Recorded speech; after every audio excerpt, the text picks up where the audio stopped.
अस्सलाम वालेकुम नाज़रीन, सेहतमंद रमज़ान में मैं हूं आपका होस्ट मोहम्मद फयाज और आज हमारे साथ जो गेस्ट मौजूद हैं इनका नाम है doctor Numan Ghaffar Awan.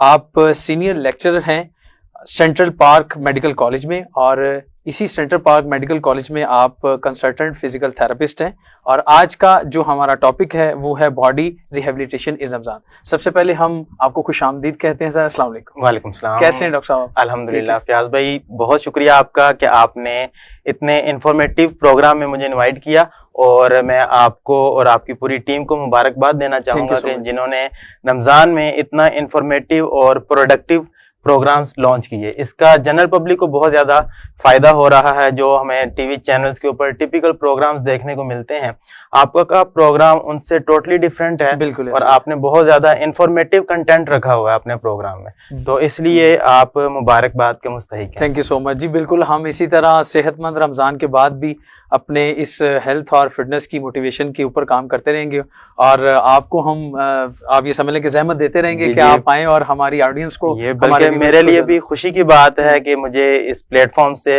General public को अवेयरनेस के लिए काम करने का एक अच्छा मौका मिलेगा। जी, इंशाल्लाह हम जरूर करेंगे इस पे काम। तो बात करते हैं डॉक्टर साहब, रमजानुल मुबारक में मस्कुलर पेन का हमने अक्सर सुना होता है। तो ये मस्कुलर पेन को हम कैसे रिलीव इससे ले सकते हैं? और हाँ, यहाँ पे मस्कुलर पेन को समझने के लिए सबसे पहले हमें अपनी लाइफस्टाइल को समझना जरूरी है और खास तौर पे रमजान में हमारा लाइफस्टाइल बहुत ज्यादा चेंज हो जाता है।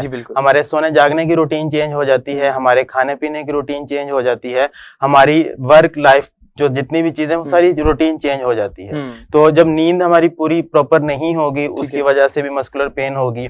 इसके अलावा हमारी जो डाइटरी हैबिट्स हैं वो बहुत ज्यादा चेंज हो जाती हैं। हमारी जितनी भी जनरल पब्लिक है वो बहुत ज्यादा ऑयली या चिकनाई वाली चीजें खाना शुरू कर देते हैं। उनका जो लाइफस्टाइल है खाने पीने का वो एंटायरली डिफरेंट हो जाता है। और इसके साथ में एक बड़ी वजह फिजिकल इनएक्टिविटी। रूटीन में रमजान के अलावा लोग एक्सरसाइज किसी ना किसी तरह से कर रहे होते हैं, लेकिन रमजान में सुस्ती बहुत ज्यादा होने लग जाती है। इवन के एथलीट्स भी रमजान में रेस्ट पीरियड पे चले जाते हैं। जो लोग रेगुलर एक्सरसाइज करते हैं वो भी एक्सरसाइज करना छोड़ देते हैं। तो ये वो सारी रीजन हैं जिसकी वजह से जिस्म के मुख्तलिफ हिस्सों में दर्द रहना शुरू हो जाता है। अफ्तारी के वक्त बहुत ज्यादा पानी पी लिया और उसके साथ में चिकनाई वाली चीजें बहुत ज्यादा खा ली, कैलोरीज बहुत ज्यादा इंटेक कर ली, तो उसकी वजह से वो बाद में बिल्कुल इनएक्टिव हो गए, फिजिकल इनएक्टिविटी हो गई और उसकी वजह से साथ में जिस्म के मुख्तलिफ हिस्सों में दर्द होना शुरू हो जाता है। और मोस्टली हमारे जो मसल्स वीक होंगे सबसे पहले वो टारगेट होते हैं, तो उनमें सबसे पहले दर्द होना शुरू हो जाता है। तो डॉक्टर साहब बात को इसी तरह आगे बढ़ाते हैं, तो दिन का आगाज फिर हम किस तरह करें? जी बिल्कुल, इसमें दिन का आगाज के लिए रमजान में एक अलग से रूटीन होती है, रमजान के अलावा एक अलग से रूटीन होती है। ठीक है। तो सबसे पहले साउंड स्लीप होना जरूरी है। साउंड स्लीप के लिए आपका रात को बिस्तर कंफर्टेबल होना जरूरी है। बिस्तर के साथ साथ मैं अक्सर अपने पेशेंट्स को भी और सोसाइटी में भी लोगों को बताता हूं कि आपका सोने के लिए पिलो बड़ा कंफर्टेबल होना चाहिए। बहुत बड़ी रीजन है नेक पेन की। लोग उठते हैं उनको मॉर्निंग में स्टिफनेस फील होती है, जिस्म अकड़ा हुआ महसूस होता है। तो सबसे पहली रीजन तो वो रात को जब सोए उनका बिस्तर ही कंफर्टेबल नहीं है। कुछ लोग कहते हैं जी कि बिल्कुल सख्त सतह पे सोना चाहिए, फर्श पे सोते हैं, उसकी वजह से भी जिस्म में अकड़ाव शुरू हो जाता है। जो लोग बहुत ज्यादा ऊंचा तकिया इस्तेमाल करते हैं उनकी नेक जो है वो फॉरवर्ड फ्लेक्शन में रहती है, गर्दन आगे झुकी रहती है, जिसकी वजह से गर्दन में अकड़ाव हो सकता है। तो सबसे पहले तो आपको कंफर्टेबल पोजीशन में सोना चाहिए। उसके बाद जब आप उठे हैं तो उठ के सबसे पहले आप वाटर इनटेक करें, पानी पी लें। पानी पीने से हमारे जिस्म को कॉन्टिन्यूसली पानी की जरूरत है। और रात को 6-8 घंटे अगर नींद ली है तो उसकी वजह से पानी हमारे जिस्म को चाहिए। तो आप उठ के सबसे पहले पानी पिए, फ्रेश हो जाएं। उसके बाद मॉर्निंग में सबसे पहला काम है कि आपकी एक्टिविटी होनी चाहिए। अब वो एक्टिविटी किस टाइप की? आप सिंपल सी स्ट्रेचिंग एक्सरसाइजेस कर लें। नेक की स्ट्रेचिंग एक्सरसाइजेस हैं, शोल्डर की हैं, ये सभी के लिए जरूरी है। सबके लिए जरूरी है। इवन के पेशेंट्स हों उनके लिए भी, जनरल पब्लिक के लिए भी, एथलीट्स के लिए भी, जो लोग अपनी हेल्थ के बारे में कॉन्शियस हैं, अपनी सेहत के बारे में वो मुख्तार हैं, उनको एटलीस्ट सुबह उठ के सिंपल सी एक्टिविटी जरूर करनी चाहिए जिसमें full body gentle stretching exercises हम रिकमेंड करते हैं कि वो जरूर करनी चाहिए। अभी तो मेरा ख्याल है सभी को करनी चाहिए क्योंकि ये तो आजकल का जो है अब ये समझ लें जरूरत बन गई है। तो जरूरत है बिल्कुल। मैं यहाँ पे आपकी बात में एडिशन करना चाहूंगा कि हमारा जो लाइफस्टाइल बहुत ज्यादा इनएक्टिव हो गया और सबसे बड़ी रीजन मोबाइल फोन है। हम सारा दिन मोबाइल फोन यूज करते हैं, गैजेट्स यूज करते हैं, तो हमारे जो मसल्स हैं वो स्टिफ हो जाते हैं। तो उनको रिलैक्स करने के लिए हमें इन स्ट्रेचिंग एक्सरसाइजेस इवन के सोने से पहले भी जो है ना वो हम लोगों के हाथों में मोबाइल ही होते हैं, जब तक आंख बंद ना हो रही हो तब तक हम मोबाइल छोड़ते नहीं। बिल्कुल ऐसा ही है। डॉक्टर साहब पिलो की आप बात कर रहे थे, तो क्या आप बीइंग अ फिजियोथेरेपिस्ट हमें जो हमारा सरफेस है जी जी वो वीक में या आफ्टर 3 days या 2 days आपके रिकमेंड करते हैं कि बिल्कुल प्लेन होना चाहिए या कुछ इस तरह का है अपनी बॉडी की? इसमें डिपेंड करता है कि हमारा पोस्चर किस तरह का है। अच्छा। जिन लोगों का फॉरवर्ड नेक पोस्चर होता है उसको रिवर्स करने के लिए हमें बैकवर्ड एक्सरसाइजेस हम रिकमेंड करते हैं, क्योंकि कॉन्टिन्यूसली आगे गर्दन झुकाव में रखने की वजह से हमारे जो बैक के मसल्स हैं वो कॉन्टिन्यूस स्ट्रेच में रहते हैं, जिसकी वजह से वो वीक हो जाते हैं, और जो हमारे फ्रंट के मसल्स हैं वो कॉन्ट्रैक्शन में रहने की वजह से टाइट हो जाते हैं। तो जो हमारी बॉडी की नॉर्मल बायोमैकेनिक्स है वो डिस्टर्ब हो जाती है। तो अब असेसमेंट हम करते हैं पेशेंट की कौन से मसल्स स्टिफ हैं, कौन से मसल्स वीक हैं, तो उसके अकॉर्डिंग हम फिर उनको ट्रीटमेंट प्लान बना के देते हैं। और इसमें मैं एक सिंपली एक टिप देता होता हूँ जितने भी मोबाइल फोन यूजर्स हैं और खासतौर पे वो लोग जो यंगस्टर्स हैं ज्यादा वो गैजेट्स का इस्तेमाल करते हैं, गर्दन झुका के रखते हैं, तो सिंपली आप अपने बेड के एंड पे आ जाइए और उसके बाद आपने अपने सर को यूं पीछे की तरफ झुका लेना है। गर्दन आप अपने पीछे पे झुका लेंगे, इससे क्या होगा कि जो गर्दन हमारी फॉरवर्ड फ्लेक्शन में रहती है, आगे को झुकी रहती है, उसको हम रिवर्स कर लेंगे। तो ये रिवर्स करने से क्या होगा कि जो मसल्स स्ट्रेच हैं वो रिलैक्स हो जाएंगे, और अल्टीमेटली जब हम एंटी ग्रेविटी नेक को होल्ड करेंगे तो उसमें हमारे मसल्स की स्ट्रेंथ डेवलप होगी। तो ये एक सिंपल सी टिप है जो कि मोबाइल फोन यूज करने वालों को खास तौर पे, और इसके अलावा वो लोग जो अपनी गर्दन में अकड़ाव महसूस करते हैं, मॉर्निंग स्टिफनेस फील करते हैं, उनको जरूर करनी चाहिए। नेक्स्ट क्वेश्चन जाने से पहले मेरा ख्याल है कि हमारी व्यूअर्स को बहुत सारे ऐसे होंगे जिनको ये भी नहीं पता कि हमारी बॉडी की असेसमेंट भी होनी चाहिए। बिल्कुल ऐसा ही है, क्योंकि असेसमेंट के बाद ही पता चलता है कि हमारा बॉडी में पेन हो रही है तो वो पेन मसल्स की वजह से है, वो पेन बोन्स की वजह से है, वो पेन नर्व की वजह से है, वो पेन फेशिया की वजह से है, समटाइम्स वो पेन साइकोलॉजिकल किसी इशू की वजह से भी हो सकती है, कोई साइकोलॉजिकल स्ट्रेस हो सकता है जिसकी वजह से हमारे बॉडी पे उसके इफेक्ट आ रहे होते हैं। डॉक्टर साहब नॉर्मली, सॉरी मैं आपकी बात काट रहा हूँ, कि पेन स्टार्ट हुई और हम जो है ना फौरी डॉक्टर के पास चले जाए या कॉन्स्टेंटली होती रही तो हम जो है ना एक जनरल डॉक्टर के पास चले गए या हॉस्पिटल के पास चले गए, ना कि हमने ये सोचा कि हम बीइंग जो फिजियोथेरेपिस्ट हैं, जो लोग इस फील्ड को समझते हैं, उनके पास आए। तो ये इसमें आप देखते हैं कि ऐसा है? हमारा ऐसा ही है, अवेयरनेस की कमी है बेसिकली। अब इस प्लेटफॉर्म से भी और डिफरेंट प्लेटफॉर्म से हम कोशिश करते हैं कि लोगों को अवेयर किया जाए, क्योंकि जब अवेयरनेस होती है तो फिर आपकी बहुत ज्यादा कॉस्ट इफेक्टिव हो जाते हैं, आपके पैसे बचेंगे, आपका टाइमली ट्रीटमेंट हो जाएगा, क्योंकि बहुत सी रीजन में मेडिसिन वो टेम्परेरी रिलीफ देती है जब तक कि हम उसकी जो अंडरलाइंग कॉज है उसको ट्रीट ना करें। तो अंडरलाइंग कॉज को ट्रीट करने के लिए सबसे पहले असेसमेंट होना जरूरी है। जब प्रॉपर असेसमेंट होगी तो उसके अकॉर्डिंग फिर ट्रीटमेंट होगा, तो अल्टीमेटली रिलीफ जल्दी मिलेगा। सही हो गया। सभी को एक सवाल का बड़ी शिद्दत से इंतजार होता है और वो हमारी सोसाइटी में जोड़ों का दर्द है। जी जी। तो आप चूंकि फिजियोथेरेपिस्ट हैं, आप माशाल्लाह स्टूडेंट्स को पढ़ाते भी हैं, तो ये जो जोड़ों का दर्द है इसका कोई हल बताएं। जोड़ों के दर्द से वो एक जोक भी है कि सिंपल सा होना लाइटर नोट, कि जोड़ों का दर्द सिर्फ जोड़े ही समझ सकते हैं। बहरहाल जोड़ों का दर्द बहुत बढ़ रहा है और उसकी भी एक मेजर रीजन फिजिकल इनएक्टिविटी है, ओबेसिटी है, लाइफस्टाइल मॉडिफिकेशंस है, हमारा लाइफस्टाइल इनएक्टिव हो चुका है। जब हम इनएक्टिव रहेंगे, हमारे मस्कुलर स्ट्रेंथ प्रॉपर नहीं होगी, मसल्स वीक होंगे, तो अल्टीमेटली क्या होगा कि हमारे जितने वेट बेयरिंग जॉइंट्स हैं, जिसमें हमारा हिप जॉइंट है, खास तौर पे नी जॉइंट, इनके ऊपर हमारे पूरे बॉडी का स्ट्रेस आता है। और अगर हमारे थाई के मसल्स, हमारे लेग के मसल्स वीक होंगे तो उसका इफेक्ट डायरेक्ट हमारे नी जॉइंट के ऊपर आएगा। तो जब नी जॉइंट की बायोमैकेनिक्स प्रॉपर नहीं है, स्ट्रेस ज्यादा है, तो वो बोन अपने आप को जो नॉर्मल अलाइनमेंट है वो एक तरफ को रगड़ खाना शुरू कर देगी। और जब वो रगड़ खाएगी तो उसकी वजह से पेन होगी। फीमेल्स ज्यादा ओबेसिटी की उनकी टेंडेंसी ज्यादा होती है, इनएक्टिविटी ज्यादा होती है, इसलिए वो ज्यादा फेस करती हैं जॉइंट्स पेन को। यानी अपने वेट का भी ख्याल रखें, मैनेज अपने वेट की मैनेजमेंट करते रहें। जी जी। तो अगले क्वेश्चन की तरफ चलते हैं। जो लोग एक्सरसाइज नहीं करते उनके लिए कोई फिजिकल एक्टिविटी या फिर कोई ऐसी एक्सरसाइज जो आप रिकमेंड करें, या फिर आप बताएं कि कोई ऐसी स्ट्रेचिंग जो आप बता सकें।